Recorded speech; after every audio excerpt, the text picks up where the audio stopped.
secundaria, loco. Los sicarios están acabando. En las últimas horas han sido reportados fuertes enfrentamientos entre las facciones del cártel de Sinaloa. Pero para cuando llegan las Fuerzas Armadas, los delincuentes ya huyeron y en algunos casos ya recogieron a sus muertos y a sus heridos. ¿Qué cambió en la manera de operar de la delincuencia organizada? En este video te platicaré de una serie de enfrentamientos entre la delincuencia organizada que han pasado casi desapercibidos del ojo público, pero ha sido debido a otros casos también relevantes, como el asesinato de uno de los más cercanos a la gobernadora de Guerrero, el ataque a un juez en Hidalgo y la masacre cometida en una panadería de Colima. Sin embargo, en este video te voy a platicar de todos estos casos que han ocurrido mientras la presidenta de México ha recibido al enviado más importante de Donald Trump. Una reunión que, por cierto, terminó en una serie de acuerdos que impactarán en la manera como nuestras Fuerzas Armadas combatirán a los cárteles del narcotráfico. Este video es especial porque he reunido toda la información más importante en un solo lugar y, aunque han ocurrido muchas cosas, al final te mostraré cómo es que la guerra de facciones sigue, pero ahora con los sicarios huyendo de los operativos del ejército, la marina y la policía de Harfuch.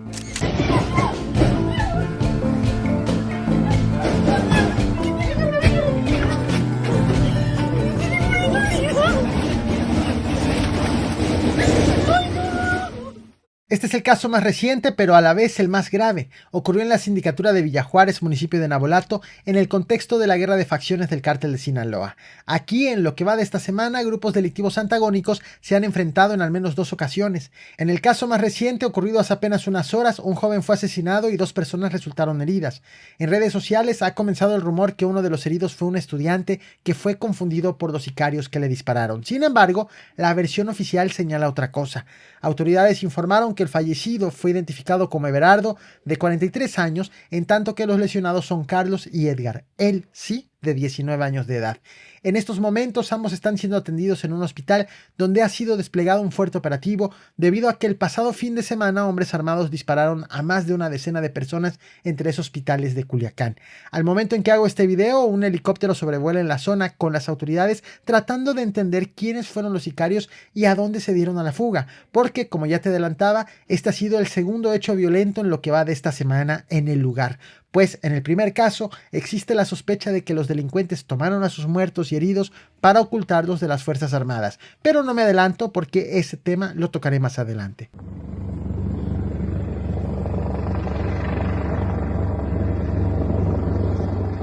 ¿Qué está pasando en el país mientras que en Sinaloa los delincuentes se enfrentan y huyen de los operativos? Voy a hacer un paréntesis para platicarte de los distintos operativos de las Fuerzas Armadas desplegados en estos momentos en toda la República Mexicana por casos de alto impacto registrados en las últimas horas. Uno de ellos está relacionado con el asesinato a tiros cometido este 2 de septiembre contra el subsecretario de Bienestar del gobierno de Guerrero, José Nabor Guillén. El funcionario fue asesinado a tiros en la carretera Chilpancingo-Tlapa en el municipio de Tixtla cuando regresaba de un viaje a Ometepec. Nabor Guillén fue presidente municipal de Tixtla entre los años 2015 y 2018 por el PRD y en el 2024 buscó una diputación local con Morena, pero perdió la elección. Era considerado cercano al senador morenista Félix Salgado Macedonio, además de que su nombre adquirió notoriedad a nivel nacional cuando durante en campaña en mayo del año pasado se reveló esta fotografía donde se le vio saludando y abrazando a Celso Ortega, líder del grupo criminal Los Ardillos. Justo en estos momentos las autoridades investigan quiénes lo atacaron y si la agresión tiene relación con sus posibles ligas con la delincuencia organizada. Otro caso de alto impacto ha sido este, también cometido este 2 de septiembre. Se trata de un ataque en la panadería El Pichón en la ciudad de Colima, donde 6 personas fueron asesinadas y otra más resultó herida. El hecho ocurrió alrededor de las 5:30 de la madrugada cuando, de acuerdo con la policía, un grupo de sicarios irrumpió en el negocio y disparó contra los panaderos este 2 de septiembre. 3 personas murieron en el lugar, mientras que otras 3 fallecieron en hospitales donde fueron trasladadas para recibir atención médica. La persona herida fue internada en estado grave. La Mesa de Coordinación Estatal para la Construcción de Paz y Seguridad informó que se desplegó un operativo con fuerzas de la Secretaría de Seguridad Pública, el Ejército Mexicano, la Marina, la Guardia Nacional y la Fiscalía del Estado. Sin embargo, hasta ahora no han reportado detenciones. Caso similar al ocurrido hace apenas unas horas este 3 de septiembre, pero en Tula, Hidalgo, donde un grupo de hombres armados le cerró el paso y abrió fuego contra el juez de control Víctor Hugo, quien iba a bordo de su automóvil. El funcionario recibió disparos en un brazo y en el abdomen, perdió el control del vehículo y se estrelló contra un poste, lo que le provocó también golpes en el rostro. Servicios de emergencia lo trasladaron a un hospital desde donde fue reportado como grave. En estos momentos, elementos de los 3 órdenes de gobierno tienen desplegado un operativo para dar con los responsables.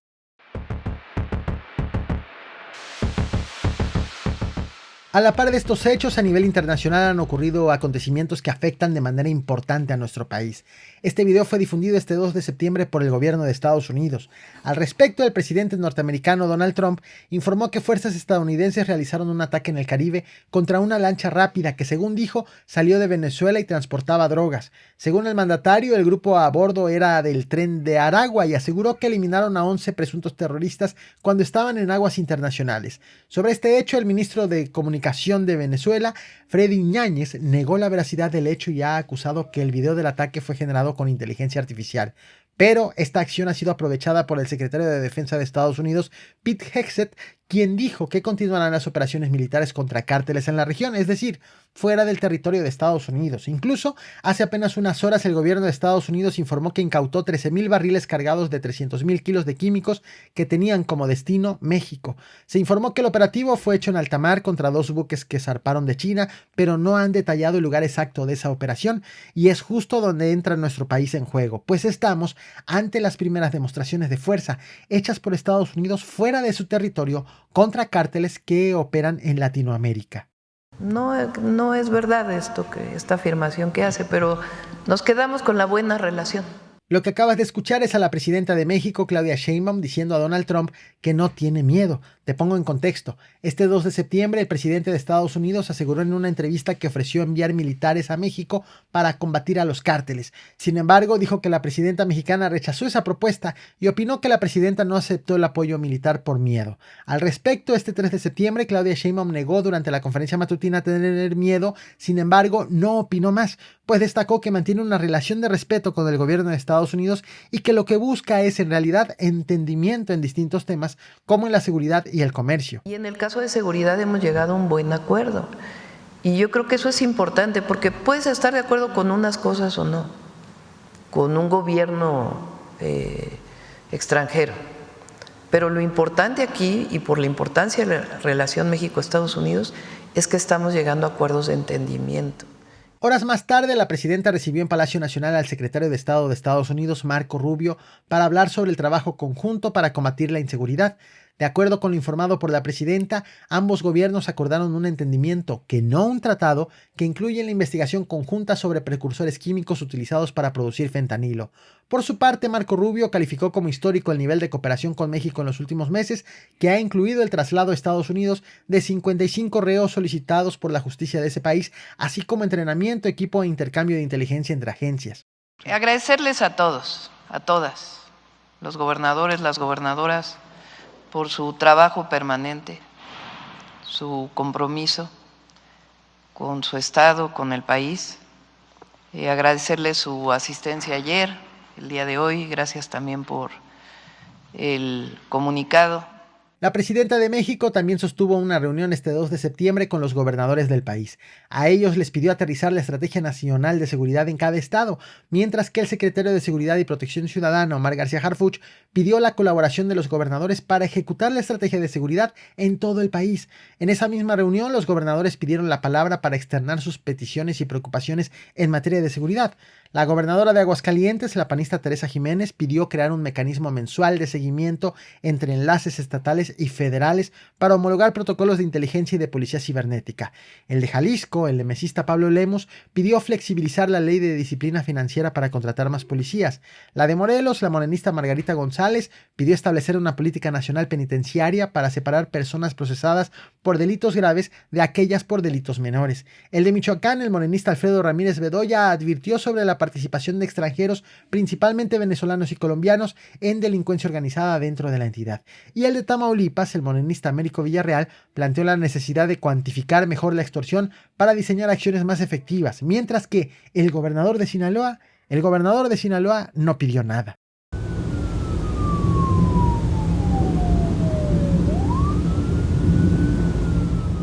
En Sinaloa han ocurrido muchas cosas relevantes también, como este caso, ocurrido la noche del 2 de septiembre en Culiacán. Este vehículo es del coronel de infantería diplomado del Estado Mayor Alejandro Bravo Martínez, quien también es titular de la Secretaría de Seguridad Pública y Tránsito de Culiacán. Bueno, este 2 de septiembre su camioneta sufrió daños en una llanta debido a ponchallantas, arrojados por delincuentes que iban a bordo de un automóvil que se dio a la fuga. Esto ocurrió cuando el secretario realizaba un recorrido de supervisión y detectó un vehículo sospechoso. Hace unos momentos, un agente de la policía municipal, identificado como Jorge Luis, fue privado de la vida a balazos. Sin embargo, quien tuvo peor suerte fue Luis, de 42 años de edad, policía de Culiacán, asesinado a tiros este 1 de septiembre en el fraccionamiento Villa Bonita, ubicado al sur de Culiacán. Los reportes al 911 realizados alrededor de las 9 de la noche señalaron que el ataque ocurrió en la calle Monte Athos, cuando hombres armados interceptaron el vehículo particular de la gente y dispararon en repetidas ocasiones. El policía fue encontrado sin vida dentro de la unidad. Y al entrar y salir de la ciudad, bueno, cosas raras que pasan. Esto es parte de lo que estamos viviendo todos. Digamos que nos despojaron de mis pertenencias, es lo único que voy a decir.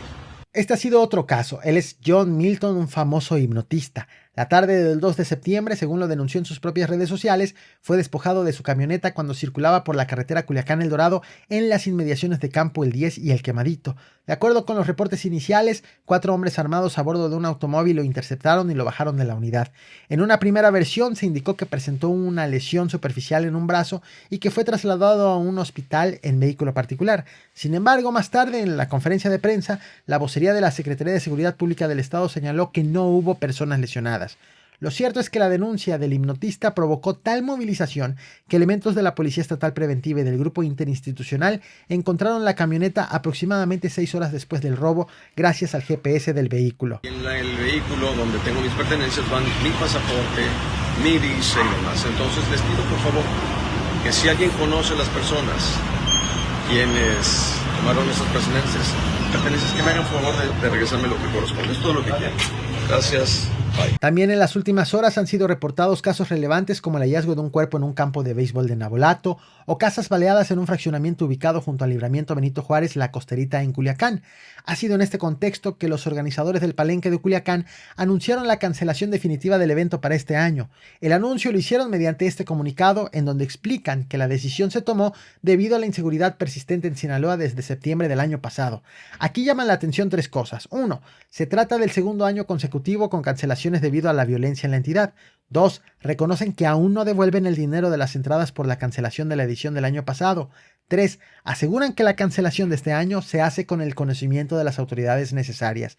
Sin embargo, llama la atención también que este 3 de septiembre el secretario general de Gobierno, Feliciano Castro, negó que las autoridades estatales tengan conocimiento y que hayan avalado tal cancelación. De tal forma que sobre este caso lo más seguro es que quién sabe. ¿No es cierto entonces? No. ¿Cuál es la decisión o cuándo van a tener reunión para...? Pues llegado el momento habremos de tomar las determinaciones que el caso imponga. En general reiteramos, en Sinaloa se han venido realizando todos los eventos de carácter público y este es el lineamiento a seguir. Hay condiciones para que corran en la normalidad de cada caso. Lo cierto es que las propias autoridades han comenzado a tomar previsiones ante la escalada de violencia. Ejemplo de ello es lo ocurrido la mañana de este 5 de septiembre cuando 80 reos del Cerezo de Guasave fueron trasladados a un penal federal ubicado en Veracruz. El operativo fue realizado bajo un fuerte dispositivo de seguridad, pues se trató de internos procesados por delitos de índole federal. De acuerdo con los primeros reportes, este movimiento obedece al intento de desaturar los penales sinaloenses y evitar problemas con el hacinamiento. Por otro lado, ante los recientes ataques a hospitales en Culiacán, donde fueron asesinadas 6 personas el pasado fin de semana, el secretario de Salud de Sinaloa, Cuitláhuac González, informó que implementarán medidas más estrictas de seguridad en hospitales públicos y privados del estado para evitar nuevos episodios de violencia. Explicó que harán una evaluación completa de la seguridad en cada hospital, desde accesos hasta la atención de pacientes heridos por armas de fuego, fuego. Además, acordaron con las Fuerzas Armadas revisar protocolos de seguridad y mejorar tiempos de respuesta de emergencias a hospitales. Otro acuerdo fue notificar de manera inmediata al 911 cuando los hospitales lleguen personas lesionadas por disparos. También reforzarán los filtros de acceso a clínicas y hospitales con presencia permanente de personal militar o policíaca, además de que los accesos a los hospitales contarán con cámaras de videovigilancia para su monitoreo en tiempo real. Vamos a pedir de manera muy especial por José García Oseguera, nuestro síndico de aquí de Aguaruto. Pedimos por él. Por su parte, la Iglesia ha aportado en la búsqueda de la paz con la realización de una misa comunitaria en la comisaría de Aguaruto, en Culiacán, para pedir el regreso del síndico José Ramiro García Oseguera, quien fue privado de la libertad el pasado 31 de agosto por un grupo armado. En tanto, en Navolato, las Fuerzas Armadas detuvieron a 4 personas durante un operativo preventivo. De acuerdo con el reporte, los agentes interceptaron un vehículo y al revisar a los pasajeros les encontraron 3 armas largas, 2 cortas, 40 cargadores, 4 chalecos tácticos con placas balísticas, así como bolsas con aparente droga. Mientras que en los municipios de Culiacán y Cozalá fue reportado el desmantelamiento de 18 áreas de concentración de precursores químicos con una afectación estimada a la delincuencia organizada de 186 millones de pesos. Y así es como llegamos a los operativos más grandes hechos en Sinaloa en las últimas horas.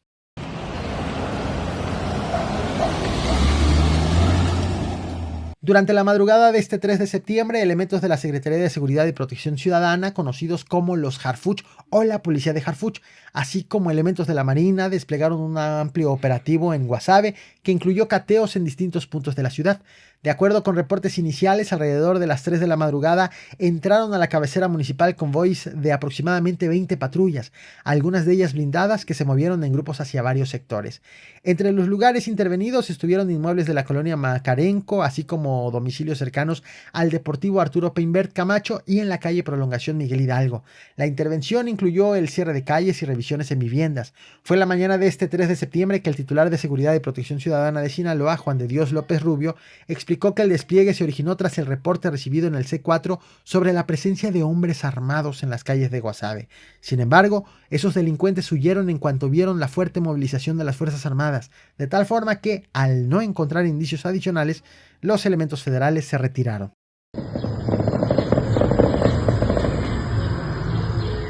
Otro caso que llamó la atención ocurrió la madrugada y la mañana del 2 de septiembre cuando fueron reportadas detonaciones de arma de fuego en la sindicatura de Villa Juárez, municipio de Navolato. De acuerdo con llamadas al 911 y reportes ciudadanos, los primeros avisos comenzaron alrededor de las 4 de la madrugada y se extendieron hasta las 6:45 de la mañana. Testigos dieron cuenta de los enfrentamientos en redes sociales, de tal forma que elementos del Ejército, Guardia Nacional, policías de Harfuch y agentes estatales fueron desplegados a distintos puntos de la sindicatura. Para entonces, las denuncias habían escalado a asegurar que había un grupo de al menos 15 sicarios moviéndose en el área y del robo de vehículos en 2 carreteras. Sin embargo, para cuando llegaron las Fuerzas Armadas no había nada, ni heridos, ni muertos, ni vehículos, ni nada. Los delincuentes se habían dado a la fuga con sus heridos y muertos, si es que los hubo a lo largo de las casi 3 horas de balaceras.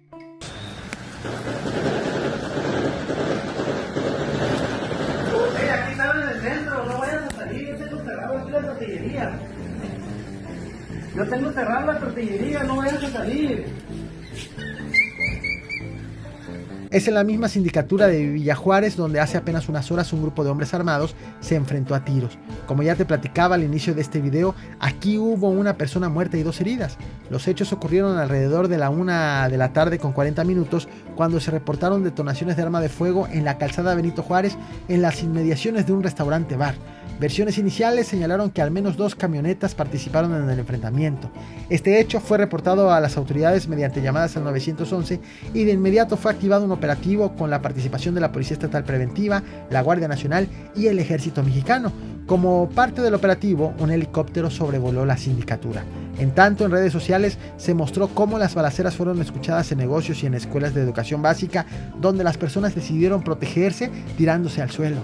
Sin embargo, aquí las autoridades solamente encontraron al muerto y a los heridos, pero de los delincuentes nada, como si se los hubiera tragado la tierra.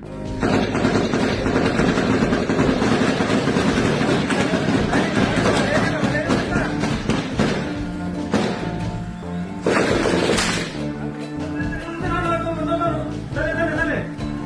Ahí está la secundaria, loco.